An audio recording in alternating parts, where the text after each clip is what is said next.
Well, I believe that the more narrow the lane, the faster you're going to get traction because people are going to look at you as a specialist or someone who understands their needs in their certain age, space, whatever that is defined as, versus just someone broad.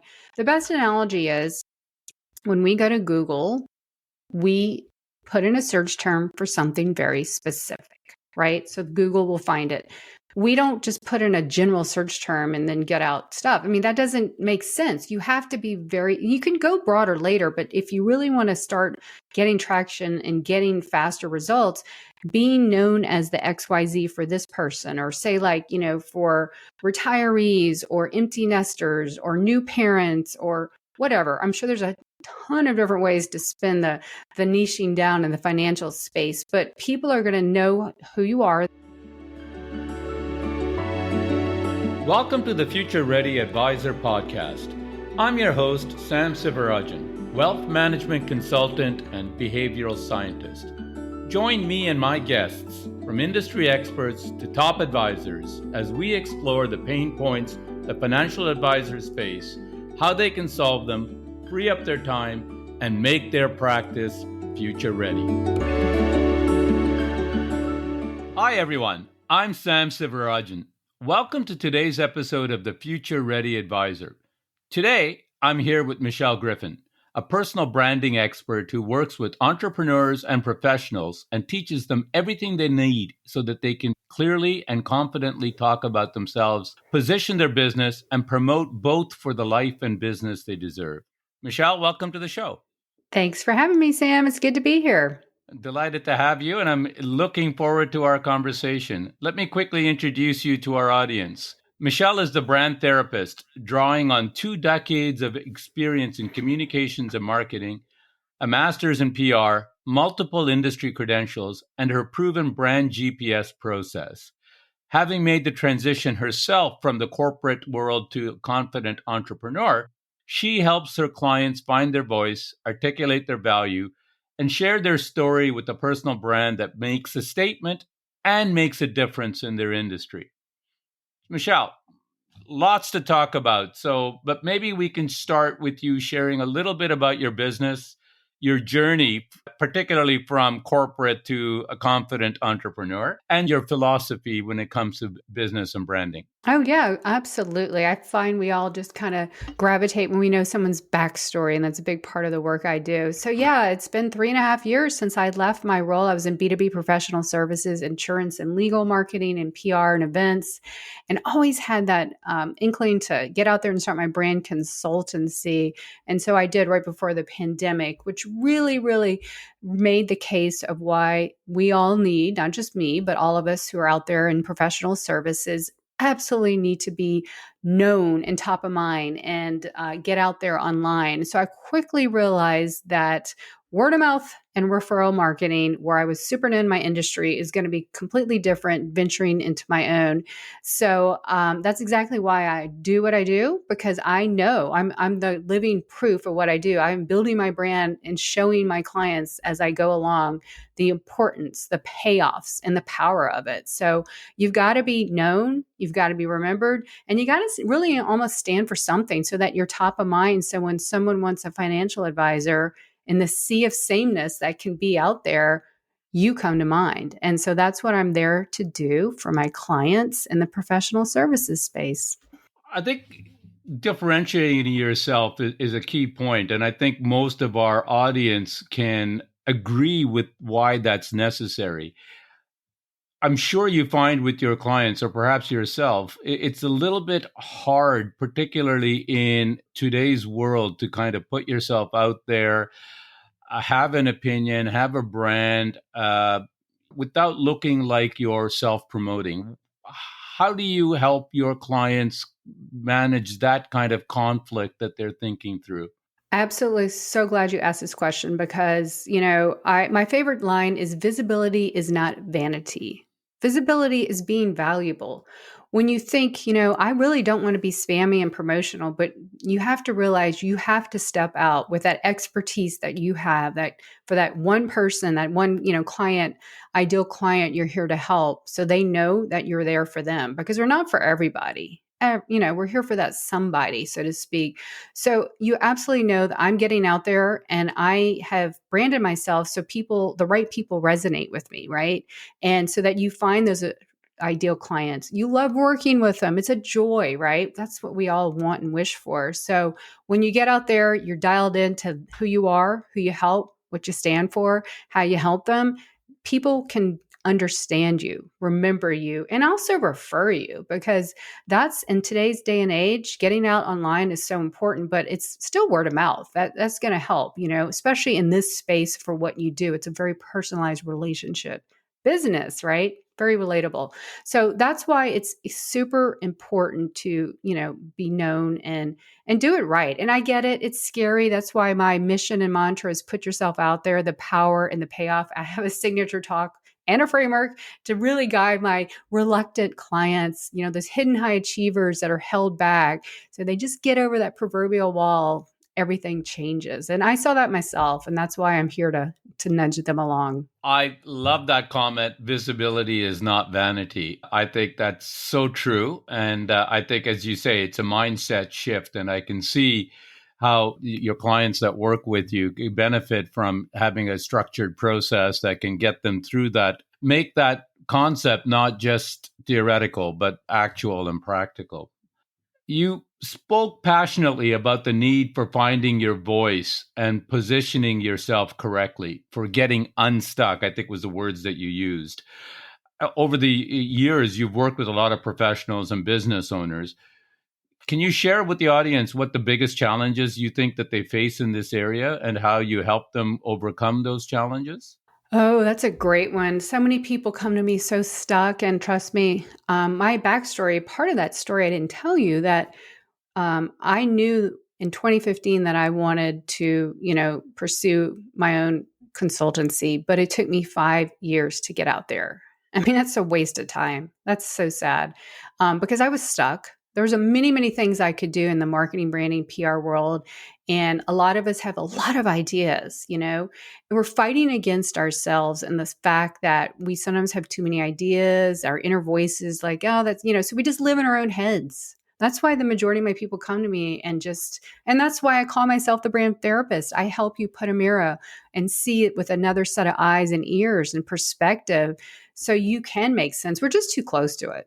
We are just too close to ourselves. So I'm the brand therapist. I will listen. I will make sense. And at the end of the day, what I'm doing is positioning you for the role, for the place where you want to be, because we all have something different. And when you know the value you bring, and that with a lot of mindset and of course a lot of strategy, I get my clients out there and to where they need to be. And so I'm one part, therapist, one part strategist, and another part cheerleader, and dare I say sometimes a little bit of a drill sergeant, because I make sure they're accountable, because I know when you get out there, you finally make that leap, you've got to stay committed. It's like compound interest, building that brand, it compounds the more you stay committed to the mission and the goal and the why. So that's exactly why I do what I do and how I do it. And it's proven to be a wonderful way. I always say I get you unstuck and then get you on your way. Getting unstuck is huge. I think as you were talking, it just struck me the parallels with what you do and what financial advisors do. They work with their clients to kind of understand a part of all of those things, like you said, as a cheerleader, as a drill sergeant, and help them get unstuck with the financial problem or goal that they're looking to solve. And one thing that you said to me in a previous conversation, which resonates with me and I think will resonate with our audience, is that part of your job as a coach to your clients is the fact that when you're in the picture, you can't see the frame. And that sentence always stuck with me. And I think it's something that probably will stick and resonate with advisors, because the role that they can play for their clients is exactly along the lines of what you play for your clients, which is help them see the frame, because they're in the picture and they can't see it for themselves. So be that mirror, be that cheerleader, be that drill sergeant. But it all starts with being clear and unstuck for the financial advisor themselves to know who they are, what it is that they want to do, and who they want to do it for. Absolutely. And that's why, I developed my framework because I'm sure a lot of your listeners have frameworks and processes to really show when people are stuck and they're like, "Hey, I want to get over there. Can you help me?" And I say, "Of course. Tell me where you want to go." That's why I call it brand GPS. And here's the steps to get there. So it's tangible. Building a brand is such an intangible thing. The payoffs are huge, but sometimes in that beginning phase, it's like you can't put a label on that connection, the messaging, the position. You can when we translate it later in my step 4, 5, 6, 7, but this shows them exactly the internal to the external and to really get it out there big. So I think that's a huge parallel to what your listeners do as well.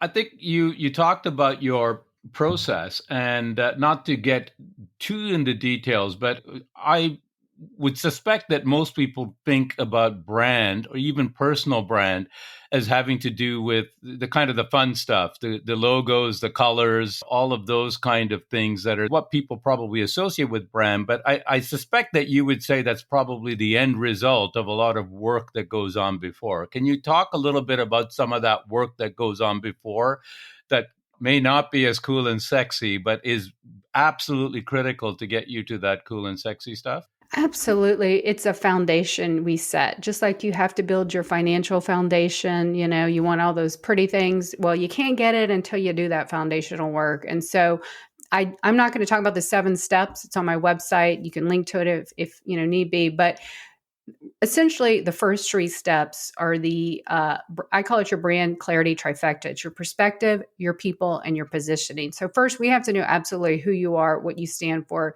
your values, your mission, your beliefs, the way you show up and you believe. That's going to translate and really connect to the right person that you're here to serve, you want to attract.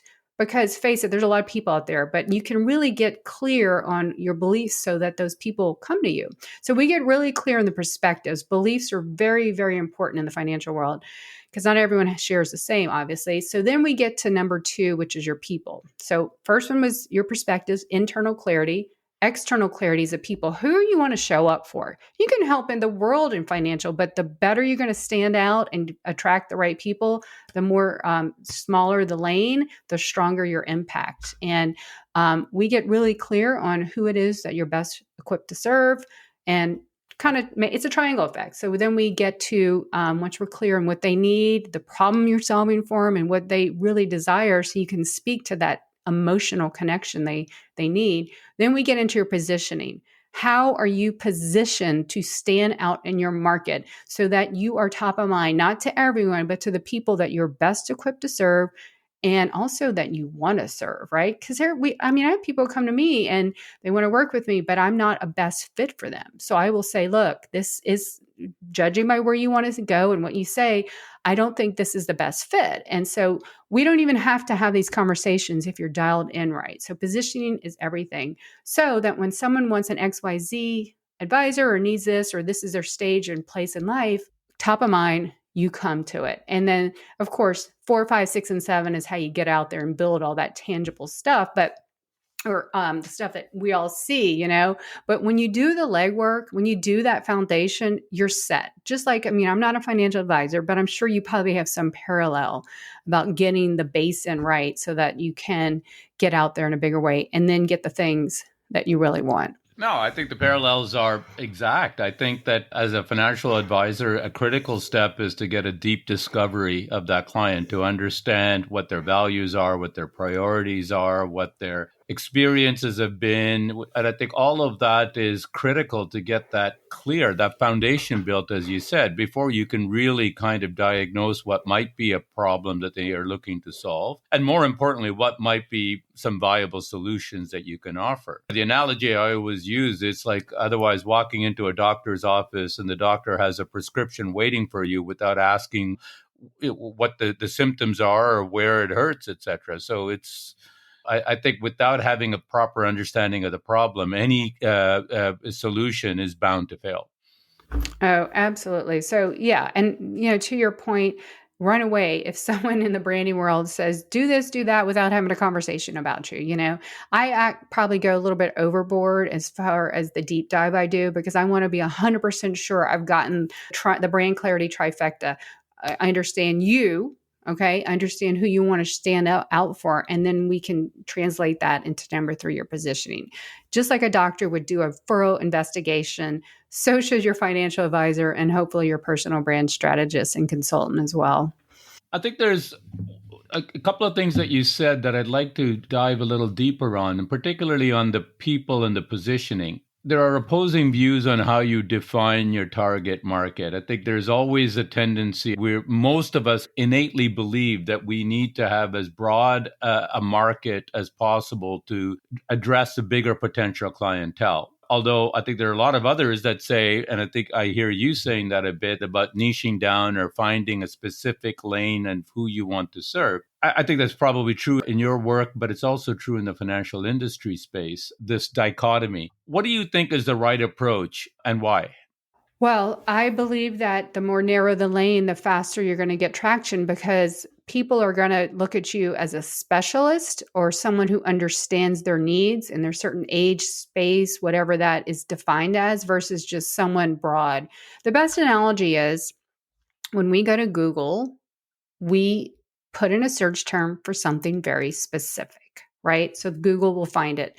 We don't just put in a general search term and then get out stuff. I mean, that doesn't make sense. You have to be you can go broader later, but if you really want to start getting traction and getting faster results, being known as the XYZ for this person, or say for retirees or empty nesters or new parents or whatever. I'm sure there's a ton of different ways to spin the niching down in the financial space, but people are going to know who you are. Then you're going to be able to be referred to them like, oh, or, and then when people go to look for you, when, like on Google, like I'm going to Google, XYZ type of financial, so it just helps people find you faster.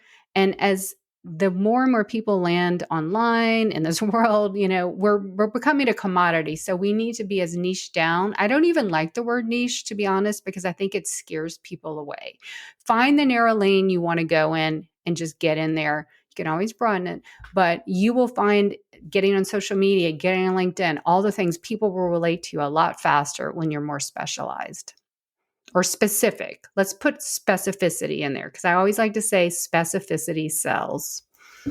I think you make a good point. I think that this is a way of standing out. It doesn't necessarily mean that you're not taking other clients that don't fit into that lane. You're just being known for a particular specialty, a particular type of client, and that drives more traffic and more awareness to you. But that doesn't stop you from taking other clients that are in an adjacent lane that you might be able to help as well. Is that fair? It's very fair. And then, going back to that perspective, people are going to also see and relate to you, in the personal brand. They're going to want to, it's a very relationship business. So they might like the way that you say this or think this or your thoughts on this. So that's going to attract you too. So that secondary audience, maybe they don't fit your bill as XYZ, but they really like you and they really believe in what you're saying and just really, relate, then they can come to you. You're not going to shut the door and say no. It just helps you define a target, like we're shooting for something, I'm just going to go for a target. And of course,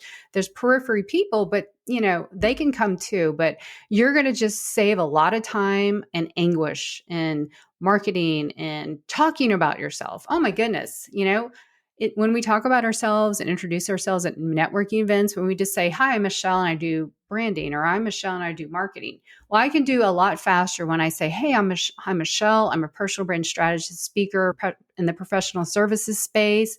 Bingo, all the professional services people are now putting their antenna up, So go try it. One day, if you're going to a networking event, try to get really clear and a little bit more specific on who you serve. Test it out. And I promise you will find that people will start a conversation than just saying, I'm a financial advisor, because that's a lot of people, right? Absolutely. And I think it's also a term that it means different things to different people. I think by being more specific and tailoring it to who you help, I think you're removing ambiguity and confusion in the minds of your target audience. Now, one challenge, Michelle, that financial advisors have that perhaps some of your other clients may not have is that they work in a very regulated environment. with rules, compliance, policies, etc. And I think one of the questions that many have is that, yes, they might want to create a personal brand. They can see the value of creating a personal brand, but how can they think about creating and articulating this authentic brand in an environment that is regulated and structured as it is in the financial services space? What do you say to that? It's a great question. I've had financial advisor clients that, where it gets a little tricky is like posting on social media and stuff. Some companies I'm sure have tighter policies and stuff, but does that mean you should be invisible and unknown? Heck no, there's ways around it. You can definitely go out to, if you're well crafted on who you are, who you stand for, getting that positioning messaging is like your business card that you take with you digitally, online, in person. So doing the work on knowing who you are and who you solve is going to be a very important asset, because in this day and age, and especially with what you do, it's relationship driven. So, I've had people, they have to work around maybe the social media posting and stuff, but they still have a presence on LinkedIn. So when I go look at them or research them, they're there because I want a financial advisor that I know is getting out there, is sharing their expertise to the way that they can, and knows their stuff and is relatable. So being hidden, it does no one any service. So there's a way around it, but at the minimum, make sure that your LinkedIn presence is valid and updated, because so many people that, not just in the financial services space that I've want to work with, and they just don't have a presence. So it makes me in this day and age kind of question, do they care? Are they legit? So there's a way around it. But yeah, we could dissect an entire workshop on how to do personal branding in the regulated industries. But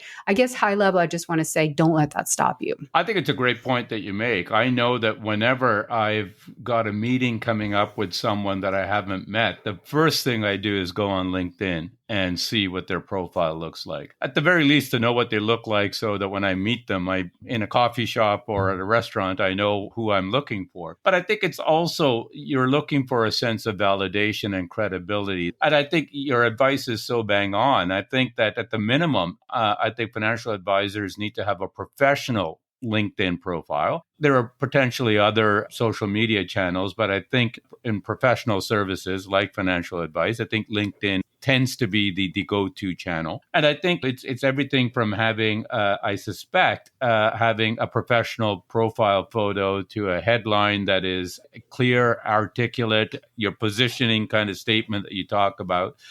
And yes, you might be limited in terms of what you can post or the process that you have to go through to get approval to post. But I think, and I think you're saying that it's probably worth for them to kind of invest some time and energy to explore what that process is and figure out how they might be able to work within that process to post authentic, thoughtful pieces that is in line with their brand, because that is what is going to be the best advertising, best marketing, best calling card that they can provide to any potential client that is interested in meeting with them and looks them up on social media before a potential meeting.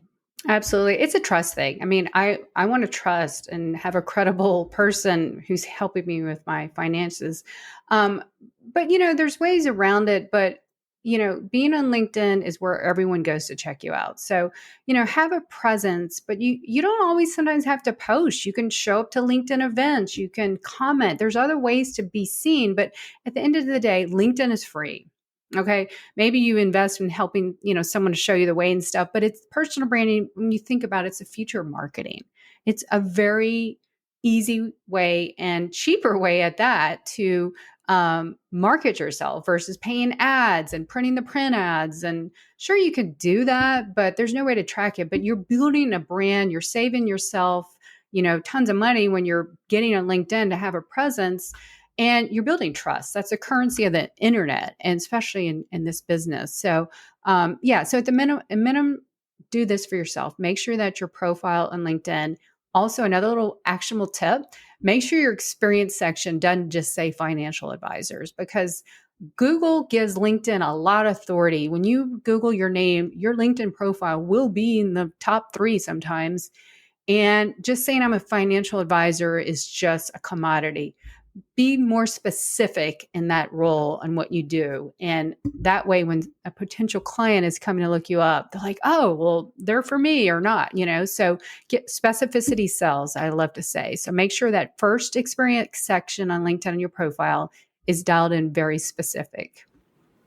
That's a great tip. Michelle, this has been an amazing conversation. We are coming to the end of our podcast. So I have a few final rapid fire questions for you that I ask all my guests to participate in. So if you're geared up and ready, the first one is, professionally, what is the most important lesson you've learned over the years? Okay, that's an easy one. Put yourself out there. The opportunities show up when you do, and people will get to know you, and it's going to be fun. Like, you're going to find your purpose. You're going to help your professional self, and also, professionally too. So put yourself out there. There's definitely power and payoff when you do. Awesome. What is one practical tip you would offer listeners keen on applying the insights that you've shared with us? Ooh, can I go back to my actionable tip on LinkedIn? I'll add a little bonus to that. So make sure that you, if you haven't touched LinkedIn in years, it is not that resume recruiting site. At the very minimum, make sure that your headline, your bio, whatever you want to say, you have 220 characters to really nail what you are, who you're for. At the minimum, clear versus clever and cute. Get it out there so when people Google you, they will see it. If they're on LinkedIn, they'll see it. Now, people out in the Google world, online world, make sure that experience section is dialed in there too. And those are some very practical, actionable tips. And especially like for the Google experience one, it takes a few days to populate, but you'll start seeing the new and improved you on Google. We'll come on to this when we talk about where people can find you, et cetera. But you've written a book on this topic about LinkedIn branding. Do you want to talk a little bit about that here? Absolutely. So it's called the LinkedIn Branding Book. Its sister podcast is a LinkedIn Branding Show podcast where I show weekly. That's co-hosted. Of course, I have my other solo podcast. But if I know I've talked a little bit about LinkedIn, but if you were on the sidelines, kind of scared to put yourself out there, this is the book for you. We teach you, it's not a boring LinkedIn book. It tells you actionable stories. It's one part motivational. And because I'm a sucker for frameworks, we have the brand squared system. It's basically the power of building your personal brand and your business brand to multiply and grow on LinkedIn and beyond. So it walks you through 4 steps of the brand squared system. And there is a free 50-page companion workbook that helps you build that brand. So, hey, if you're thinking about wanting to build your brand, go get the book, get the companion workbook, and take a stab at it. It's all the stuff I've built for my practice in this companion workbook as well. Oh, and also the brand therapist work, thebrandtherapist.io. You can check out all the stuff I do there as well. Awesome. Well, and any parting words of advice for our listeners? I would just love to encourage and empower and hopefully equip a little bit that your listeners will definitely think that personal branding is not about, being narcissistic and showy. It is about being visible. It is about being valuable, and it is about showing up who you are so that you can share your expertise and, help your ideal dream clients. They know who you are, and then you can make a bigger impact, not only for yourself, but for them. So it ultimately is changing lives. So there's really no downside to it. So there you go. Michelle, this has been a great conversation. Lots of fun, lots of great tips to take away. If listeners want to learn more about you or find out about your work, we talked a little bit about it, but any other places that they can go to find you? Everything leads to thebrandtherapist.io, on my podcast, book, my community, my services, speaking, you name it, it all funnels there. So thank you for that. Thank you for inviting me to speak on the power and the payoff of putting yourself out there, Sam. I really appreciate it. It's a pleasure to have you, Michelle, and it's been a lot of fun. So thank you. Thank you. Bye-bye.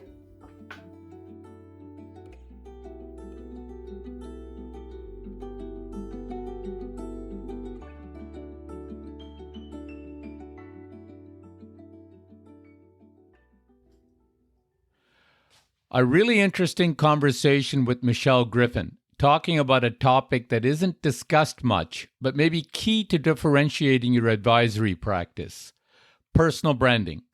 My 3 takeaways. Number 1, visibility is valuable. Michelle emphasized that visibility is not vanity. It's essential to put yourself out there and share your expertise to build trust and credibility. Personal branding is about being visible and valuable. In a noisy world, setting out your beliefs and value proposition is key to standing out. Number 2, niche down for faster traction. Specializing and narrowing your focus within your industry can help you stand out and attract the right clients more quickly. Being too broad can dilute your message and impact. Picking your lane can get you to your destination faster. It doesn't mean you can't change lanes, just a point of focus. Number 3, LinkedIn presence is vital. Michelle highlighted the importance of having a strong LinkedIn presence for professionals. Your LinkedIn profile serves as a digital business card, and it's where people go to learn more about you. Specificity in your LinkedIn profile, including your headline and experience section, is crucial. Thank you for listening to this episode of the Future Ready Advisor. Please be sure to subscribe to this podcast, and if you could rate it while you're at it, I would appreciate it. Visit samsivarajan.com, where you can download a behavioral coaching guide and find other resources.